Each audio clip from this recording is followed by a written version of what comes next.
Trump responde a casos graves de assédio sexual, de pedofilia, está envolvido diretamente no caso Epstein, que está tomando conta dos Estados Unidos nesse momento que as investigações avançam e ele está bloqueando as investigações. Mas tem um ponto central também. Trump está sendo considerado pela própria imprensa dos Estados Unidos um imperador do Brasil e um ditador. Mas infelizmente no nosso país nós temos políticos que utilizam a bandeira do Trump dentro do Congresso Nacional. Entre eles está aí um que é pré-candidato a governo do estado do Rio Grande do Sul, que é o Zuco, que inclusive colocou bonezinho e fez essa declaração muito preocupante. Golpe do quê? Feito por quem? Com que armas? Aonde? Não existe. Outra coisa, tu não poder falar sobre a transparência, não querer melhorar o sistema eleitoral, querer um resultado mais claro, também não pode. Então, são tantas coisas que tu enxerga hoje contra o presidente Bolsonaro, que tu nota, ainda mais por esse judiciário, por esses ministros, que tudo leva a crer que eles vão tentar ou vão conseguir prendê-lo. Mas pode ter certeza absoluta, eu olho pra vocês. Além de ser injusto, haverá consequências. Então a pergunta que fica é a seguinte: quem está realmente do lado do Brasil? Quem são os patriotas? E os patriotas são aqueles que estão do lado do presidente Lula, são aqueles que querem o Brasil realmente dos brasileiros. E a gente tem que se posicionar, porque o golpe continua em curso. Resistimos até aqui, agora é hora de derrotar o fascismo. Ninguém faz nada sozinho, até a vitória sempre. Gente, vocês viram a manifestação da Júlia Zanatta? Eu vou mostrar pra vocês. Ela tava num sinal. Pelo primeiro momento eu achei que ela tava pedindo, né, umas moedinhas no sinal. Mas não, pelo salário que tem, jamais ia pedir umas moedinhas no sinal. Ela tava fazendo um protesto pra anistia de Bolsonaro. Não era pedindo remédio pra uma criança que tá doente, não era pra defender uma mulher agredida, não. Era pra anistiar Bolsonaro. Mas teve uma pessoa de Criciúma que eu queria daqui, ó. Meus parabéns pra você. Nem todos de Criciúma pensam igual a ela, né? Queria saber quem é essa pessoa. Olha isso. Eu no meu dia menos antipetista. Fazer o L, ó. Aqui, ó. Faz o L gostoso! Faz o L gostoso! Paga imposto! Paga imposto! Gente, ela ficou revoltadíssima. Não pode contrariar a Julinha Zanatta, tá? Então, assim, ó, tava lá com aquela plaquinha lá, né, pedindo anistia.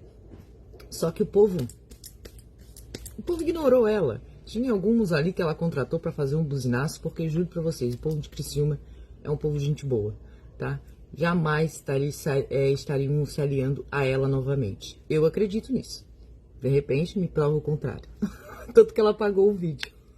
Vocês viram Jair Bolsonaro mostrando a tornozeleira eletrônica? Parecia um moleque mostrando machucado. Aquele orgulho infantil de quem sabe que fez merda. É sempre ele se gabando de uma conduta deplorável. Andando de moto sem capacete na pandemia, pintando um clima com novinha, correndo atrás das emas com uma caixa de cloroquina, pedindo couro de imbrochável. Percebem o padrão? Ele tinha que ter vergonha, esconder bem fundo, igual ele fez com o passado da Michelle. Repararam que nunca é ele mostrando um diploma, um certificado. Não, pô, minuta de golpe não vale. Tudo bem que ele diz que a especialidade dele é matar. E depois dos 700 mil mortes, ninguém duvida. É praticamente uma peste bubônica com pós-graduação em gripe espanhola. Ah não, a espanhola agora tá contagiando a Itália. Mas você vê como o Jair ostenta esses orgulhos bizarros. Ele tira umas fotos impublicáveis no hospital, se vangloriando de não saber mastigar um camarão. Foto inaugurando um hospital, eu nunca vi. Alguém já viu ele cortando uma fita de inauguração de alguma universidade que ele construiu? Tá bom, é querer demais, ele não construiu nenhuma. Ok, então alguma escola, fábrica, biblioteca, uma base militar que seja. Não, né? Ele não criou nada. Ah, sei lá, ele também não criou o Pix, mas fica dizendo pra todo mundo que criou. Calma aí, parou, ele criou o cercadinho para os jornalistas. Isso deve contar pra alguma coisa. Agora ele mostra o tornozelo com a vaidade de quem vai disputar um grande prêmio no Jockey Club. Aquela canelinha fina. Que vocação pra ser patético. O orgulho da estupidez e do histórico de atleta do crime. Veja como esse sujeito é todo errado. A inépcia de rabo e chifres. Um estagiário do inferno. Ele vive se orgulhando dos 4 imbecis olímpicos que ele colocou no mundo. O Dudu Traidor, o Flávio Rachadinho, o Carluxo Biruta Enrustido e o Renan Rato de Esgoto. Isso não é um progenitor, é uma fábrica de desgraça. Esse sujeito não tem um pênis. Tem um tubo de ensaio de praga. Não é um pai, é um maestro do caos. Pura inseminação bestial. Aí ele se orgulha desses 4 pilantras, mas a menina que nunca fez nada de mal pra ninguém, que fica quietinha na dela, o idiota chama de fraquejado. Tudo bem, pra quem se orgulha de ser um criadouro de marginal, uma incubadora de bandido, o que poderíamos esperar do indivíduo que rende homenagens ao maior torturador do Brasil, ao mesmo tempo que persegue jornalistas, que afirma que é apaixonado pelo Donald Trump e odeia os brasileiros. Eu desisti de entender há muito tempo. Na casa do Jair é tudo diferente, o pai é um golpista e os filhos delinquentes. Esse foi mais um Girino de Notícias que pode voltar a qualquer momento ou muito provavelmente nunca mais. Nicolas Ferreira deu um ataque de histeria. E adivinha o que ele disse? Quem defendeu os trabalhadores durante esse período foi a direita. É mole? Ele disse que foi a direita que ajudou o trabalhador naquela época, se referindo ao governo do inelegível. Mas será? Vamos relembrar rapidinho o que aconteceu com os trabalhadores naquela época. A reforma da Previdência assinada por Bolsonaro, homem se aposenta com 65 e mulher com 62 anos de idade. Isso é defender o trabalhador ou jogar ele para trabalhar até o fim da vida? E o salário mínimo? Sem aumento real de 2019 a 2022. Bolsonaro não tocou na tabela do imposto de renda também. Não só Bolsonaro, Michel Temer e Bolsonaro não tocaram na tabela do imposto de renda. Na época da crise sanitária, se dependesse de Bolsonaro e Paulo Guedes, o povo receberia, sabe quanto de auxílio emergencial? R$200. E agora, mais recente, o próprio Nicolas Ferreira e todos os deputados do PL são contra o fim da escala 6x1. Meu amigo, teve deputado que chegou a dizer que o trabalhador tem que trabalhar até exaustão. E como esquecer o deputado Marcos Polô, eleito pelo Mato Grosso do Sul, o deputado de direita. Ele chegou a apresentar um projeto de lei para acabar com os feriados. E eu te pergunto, olhando nos seus olhos, isso é defender a classe trabalhadora? Ou será que é mais um teatro mal ensaiado para enganar quem rala todo dia? Compartilhe esse vídeo com aquele amigo que acredita nesse conto da carochinha falado por um deputado que não tem um projeto de lei para a classe trabalhadora. Meu amor tá indignado por conta de uma tornozeleira na canela de Bolsonaro. Meu amor deveria estar indignado com essa foto aqui. Isso aqui é motivo de indignação, porque essa aqui, ó, foi a maior obra que Bolsonaro fez nesse país. Buraco, cova em cemitério. 700 mil brasileiros morreram na pandemia. E vocês votaram em Bolsonaro mesmo assim, abrindo a boca, dizendo que era a favor da família e da vida, diante do maior negacionismo da história do nosso país, propagado por Bolsonaro. Raros são os casos fatais de pessoas sãs com menos de 40 anos de idade. Os brasileiros estavam morrendo. Bolsonaro negou 11 vezes a vacina. Eu não consigo entender essa gana por vacina. Tava negociando $1 de propina para cada dose. E daí, eu não sou coveiro, imitava pessoas com falta de ar, ria, brincava, zombava. As pessoas estavam morrendo. Estou com fome.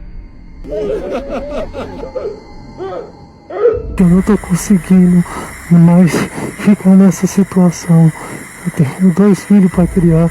Pessoas com falta de ar, sem oxigênio em Manaus. E vocês querem que eu tenha pena de Bolsonaro? Nos ajude, pelo amor de Deus. Nós estamos precisando desse oxigênio. As pessoas estão vindo a óbito lá por causa de oxigênio. Eu tenho que ter pena da minha tia, que o marido dela morreu e deixou 2 filhos. Eu tenho que ter pena de Débora, que o marido dela morreu e deixou 4 filhos. Eu tenho que ter pena de Rodrigo Branco, que perdeu a mãe e o pai na pandemia. Eu tenho que ter pena de todos os profissionais da saúde que arriscaram as suas vidas para salvar a vida de vários brasileiros. Eu peço misericórdia de vocês. Nós estamos numa situação deplorável. Eu tenho que ter pena de quem perdeu um parente na pandemia.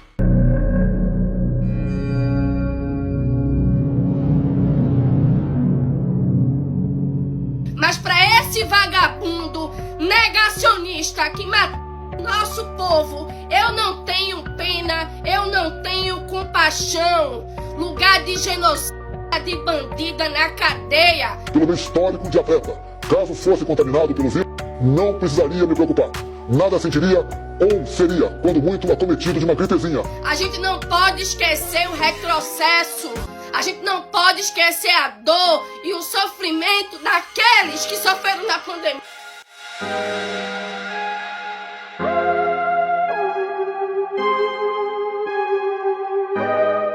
Então a gente não tem que ter pena de Bolsonaro, não. E quem abre a boca pra dizer que é pela família, pelas crianças, pela vida, deveria ter vergonha na cara pra estar saindo na rua, pra defendendo um bandido desse que deveria estar preso pelo que ele fez aos brasileiros na pandemia. a gente sofreu a maior crise sanitária da história do nosso país, enquanto ele ria, enquanto ele zombava, e eu tô aqui pra dizer que eu não tenho pena não, que toda desgraça é pouca pra Bolsonaro. Eles poderiam estar vivos, eles deveriam estar vivos, por causa dele eles não estão vivos, quantos sonhos foram destruídos. Daniel, Fux discordou das medidas que o Bozo sofreu. Você vai atacar ele também? Eu vou aproveitar para te ensinar a diferença entre atacar e criticar. Para quem não tá entendendo o que ele tá me perguntando, é o seguinte: a gente sempre fala aqui que o Alexandre de Moraes tomou essa ou aquela decisão para resumir a notícia, porque na verdade, quase todas as decisões proferidas por ele foram tomadas por várias pessoas, incluindo o STF e a PGR. E a última decisão proferida pelo Alexandre de Moraes a pedido da PGR foram as medidas cautelares contra o Bolsonaro, impondo o uso de tornozeleira, proibição de sair de casa certos dias e horários, proibição de dar entrevistas, de utilizar as redes sociais, enfim, tudo isso que vocês já sabem. Só que essa decisão foi a julgamento na primeira turma do STF para decidir se ela seria mantida ou derrubada. E por 4-1, ela foi mantida. O único que votou contra foi o Luiz Fux. Luiz Fux, que diga-se de passagem, em 2018, época em que era vice-presidente do STF, proibiu o Lula de dar entrevistas. E agora alega ser desproporcional às restrições impostas ao Bolsonaro. Então aqui fica a minha crítica ao Fux. Ele tá sendo hipócrita, parcial e político. Porque segundo o próprio argumento dele, não haviam provas o suficiente de que o Bolsonaro oferecia risco de fuga. Aí eu te pergunto, e o Lula preso? Oferecia? Qual era o risco que existia o Lula dar uma entrevista dentro da superintendência da Polícia Federal? Nenhum. E mesmo assim ele proibiu. E não foi qualquer tipo de proibição não, de maneira monocrática ele passou por cima da decisão do Ricardo Lewandowski, que já havia autorizado a entrevista, e ainda por cima proibiu a divulgação de qualquer tipo de material que já havia sido gravado antes da sua decisão. Mas nem por isso eu vou ameaçá-lo de morte, procurar saber quem é a sua família para expor eles aqui na internet, começar a persegui-los, e nem muito menos apoiar ataques de uma outra nação contra ele para tentar coagir a justiça brasileira a tomar decisões que só me agradem. Essa é a diferença entre criticar e atacar. Atenção, na OMC, Brasil critica tarifas sem citar a porra dos Cheetos, escroto, laranja, fandangos, Doritos do caralho e recebe apoio de cerca de 40 países. Dado interessante, o discurso foi feito pelo secretário de Assuntos Econômicos e Financeiros do Itamaraty, um embaixador, olha o nome do embaixador brasileiro, mano, é Philip Fox Drummond Guff, caralho. Jornal britânico chama Trump, Doritos, fandangos do caralho, porra desse laranja escrota, de imperador do Brasil. Imperador caralho, porra. Largar o Trump no Mercadão de Madureira, ele perde 6 celulares em 5 segundos. Trouxa do caralho, tomar no... Quando o governo Trump justifica as tarifas criticando as investigações e o processo judicial contra o ex-presidente Jair Escroto Bolsonaro, está punindo o sistema legal de uma democracia irmã. Nada disso, a gente não é irmã dessa porra não, nem irmão dessa merda. E o nome dessa porra é o quê? Eles estão se metendo, essa porra desse Trump tá se metendo, vai se meter lá na puta que te... Aproveita que tu é laranja, vai se meter lá na Holanda, porra, não fode. Eu gosto é assim, amostradinho. Vou fazer logo sua passagem.